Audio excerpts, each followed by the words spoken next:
In this additional dialogue between Alex and Corbin, we cover things like what is laughter? What is the idea or the concept of social capital and social cost? What actually controls our behaviours? How does our subconscious decide on a balance between risk and fear and pain and failure and potential success? And by the end of this section, you will have a totally new view about your behaviour and what makes you perform in the way you do in front of other people.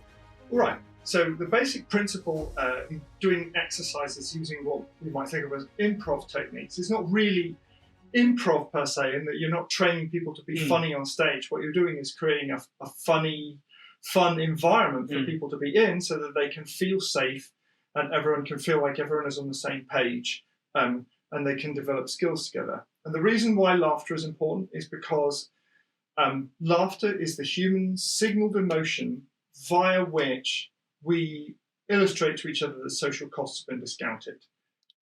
Just as there is money, which we use for putting a value on goods and services, there is also such a thing as social cost, which governs our behaviour when interacting with other people in society. You have a certain amount of personal social wealth, which your subconscious manages as if it were cash in a bank account. It's fundamental for social intelligence concepts that you realize that there is such a thing as social cost to everything you do and how you invest and spend that social wealth. The good news is that you are in charge of how much social capital or social wealth you have, and you can give it to yourself anytime you like. You do not have to depend on other people giving it to you.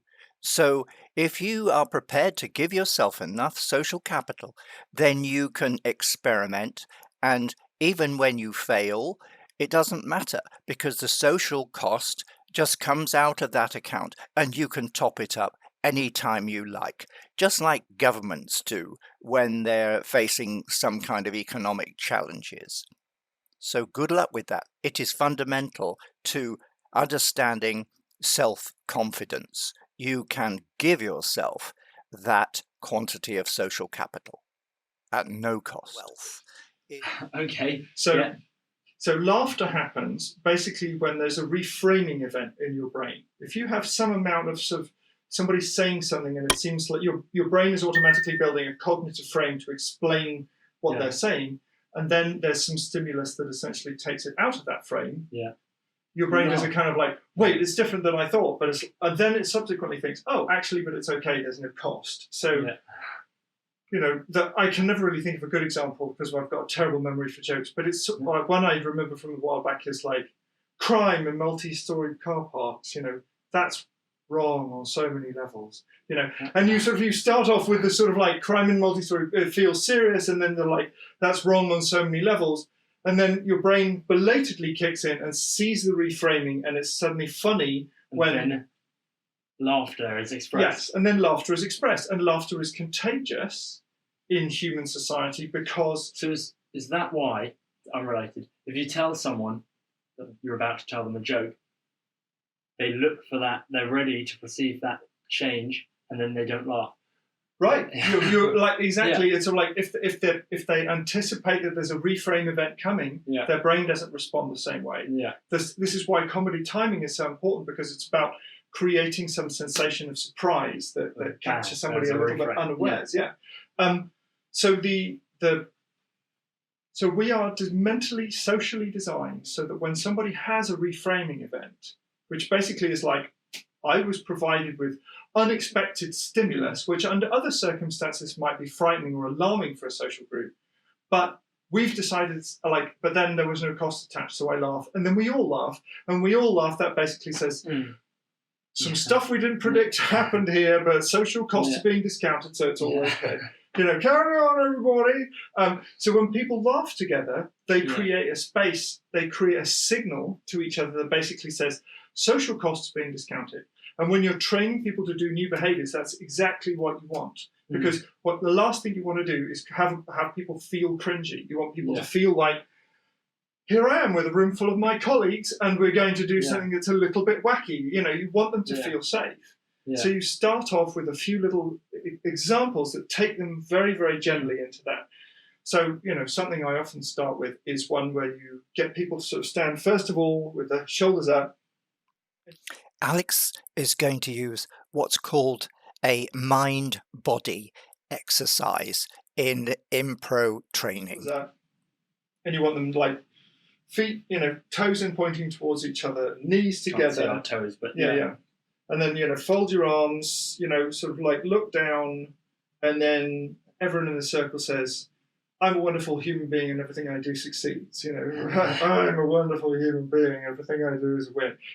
And then you sort of then what you do is you get people to do the reverse. You say feet apart, and then you say back straight, big wide crazy grin on your face, arms up into the air, which is difficult in this particular room, but you put your arms up in the air and everyone's doing it together, and you say, I am a terrible human being and everything I do is a fail, and then you ask people the question, which feels better? So which do you think feels better in that context? This one. Yes, that one feels better, but here's the question, why? Because I'm opening my body up, I'm excited about shouting that. That's right. Yeah.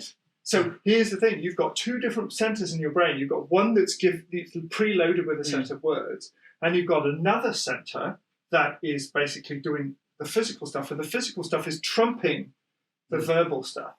Now, this was first shown to me by a very, very talented improv workshop guy. His name is Rich Cox, who's had the wonderful opportunity to work with some psych people at Stanford. He's a very nice bloke.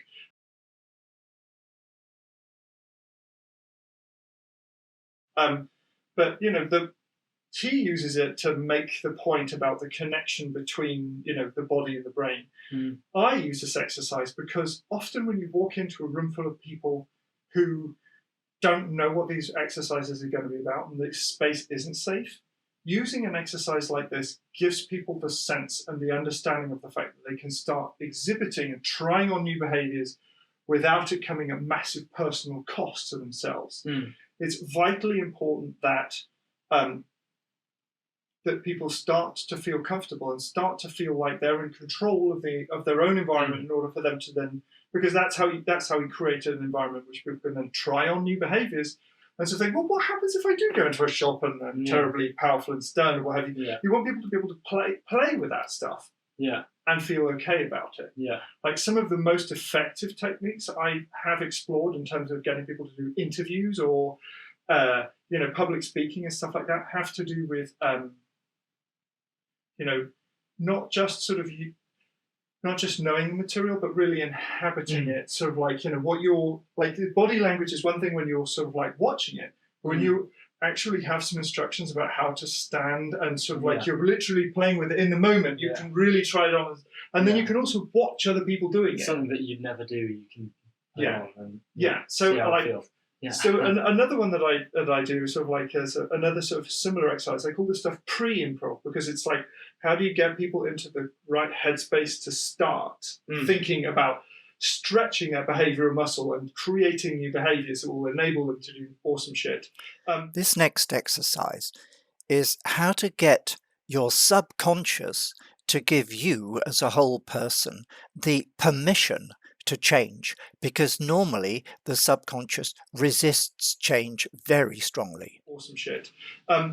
Is I say, okay, we're going to do a little bit of improv yoga to sort of like, get it. There's a little bit of meditative exercise to sort of start. So, okay, I say, right, first I want your feet together. Okay, you're going to have your hands loose by your sides and your knees slightly bent. Okay, so you're just resting, and then your fingers in, just touching the sides of your legs there. And remember, you're bouncing a little bit. Bounce a little bit lower. Okay, and then slowly draw your arms up the side of your body to about here.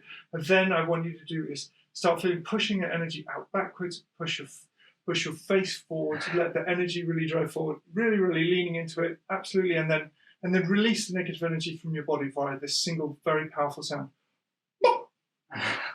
Right. And so the idea is that you've taken people through this very kind of yoga-esque simple exercise, and then the reframing event is everyone is being a check-in. Yeah. And then, lo and behold, if you're doing this with a bunch of project managers from Apple or some such, which is what Alex does. But you've got 50 people in the room who've all been a check-in. 50 Apple project managers. Right. But the idea here is that it's good that everyone's been a check-in. Not only has everyone been a check-in, but everyone has seen everybody else be a check-in. Most of the things that they're going to do in the rest of the exercise are going to be less functionally quote-unquote embarrassing than being a check-in.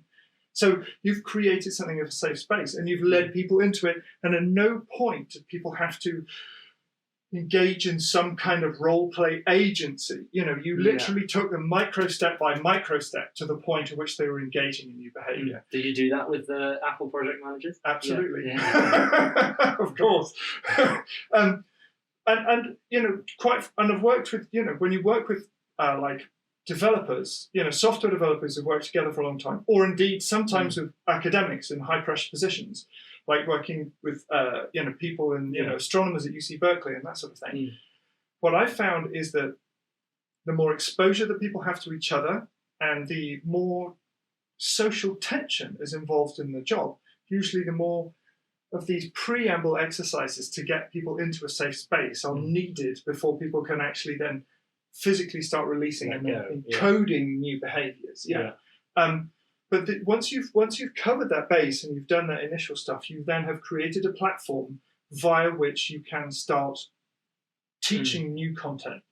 And a lot of the new content that you teach, and the reason why practice is so important for things like, public speaking or interview techniques and whatever, is that it comes back to the whole business of laughter at the beginning. All of these events, when you go and put yourself a little bit at risk, you show up for a new job or what have you,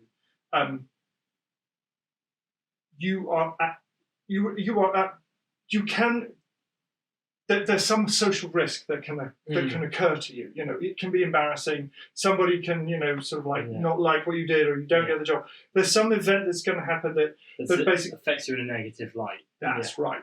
So what you want to do, and why these techniques are powerful, but it's also really important to keep doing them, is... So the easiest way to learn new behaviours is to go step by step from the familiar to the new, rather than throwing people in instantly at the deep end with something totally artificial. However, there is another really valuable way to learn, which Alexander is about to come on. They can retrain how your brain processes the sensation of failure. And so the brain has totally different pathway and system for dealing with failure than it does for dealing with pain. If you think about pain, you put your hand on a stove and it's like, your brain very rapidly says, that wasn't a very good idea. I'm going to apply a bunch of sort of negative weightings to that particular activity. I'm not going to touch the stove again. When somebody is experiencing the sensation of failure, what happens is that depending on how big their goal arc is and how much of effort investment is involved, a large number of pieces of your brain are involved in the set of things that you did to take you to that place. To get to the point at which you fail. Yes. And so when you fail, your brain then goes and turns down the weightings on all of the neurons, if you like. It goes around going, it doesn't have information about why you failed. The brain never knows where in that arc what it's just caused... like all of you was wrong, so you're all going off. Yeah. That's right. So if it's a goal that's like a thing, something that's taken you years, it's going to be really catastrophic in some way. Your brain is going to turn down all of these dials, and you're going to experience, sometimes some little pocket of mild depression or some such thing. You get into a place where you're like, well, that didn't work, did it? And your brain then rushes around looking for ways to self-validate on other things. You're like, oh, well, at least I'm good at this or whatever. And because all those weights have been... Trying to look at the ones that are still on. Yeah. Right. If you're doing the parallel course of Get the Job You Want, then this talk of toning down weightings on neural networks and thought paths will make sense to you. However, if you've only been doing the interview ninja stuff, then you need to understand better how artificial intelligence and neural networks are programmed if you want to really comprehend what Alexander's talking about. Of course, it's not necessary for you to be an expert in artificial intelligence and neural networks. You can just follow along with this course and it will make practical sense. Your mind has the capacity to retrain itself as long as you give it the right assistance. And every step of this Interview Ninja course is designed to help your subconscious reprogram itself so that you can live the life that really fulfills your potential. Yeah. Right. But what we need to do often in social situations is learn to perceive and process the sensation of failure differently. And through exercises of this sort, the reason why improv is powerful is that because you're trying all these new behaviors the whole time, you're engaging in small, minor, repeat experiences of it's low-grade mini failure or the threat of mini failure all the time. And so what that does is that slowly reconditions a part of your brain called the amygdala. And the amygdala is a piece of the brain that sits there waiting to squirt out something called cortisol. And it's involved in a bunch of relay, experiences that have to do with things like, sort of like failure and pain or success or what have you. But it mediates some endocrine responses and basically how those reactions play into the stuff that's happening in the rest of your brain. OMG. Amygdalas, cortisol, endocrine responses, failure, pain. What are you going to do? Well, the bottom line on it all is you do learn and always have learned since you were very first born and possibly even before you were born in baby steps. You go forward from the familiar to the new, and every now and then something totally different happens, and you have to adjust your thought paths. If you've been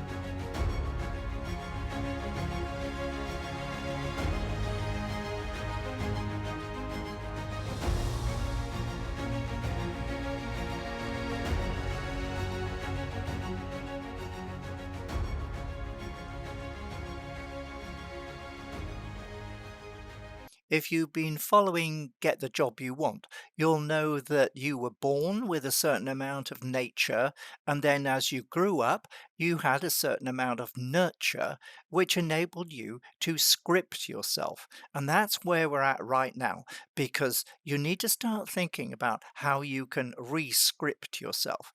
It doesn't matter about amygdalas and cortisol and endocrine responses and all the rest of it. What does matter is that you take a practical view of what is going on in your world and the world around you, that you grasp onto the idea of the fact that you have an emotional capability, an intelligence indeed, you have a social intelligence, you have a practical intelligence, which we have called AFI, and you have been totally well equipped as a Homo sapiens to face the world of society that you now live in. And what we're trying to do with these courses at the Institute of Practical Learning.org is capture all that and equip you for the world that you are in now and the life experience that you are going to have. And we want you to be happy, happy, happy. And the key to that is to become aware, to understand, to be able to analyze using critical analytical thinking, to set goals, to potentially have strategies if you can see forward far enough in your life, and then to practice.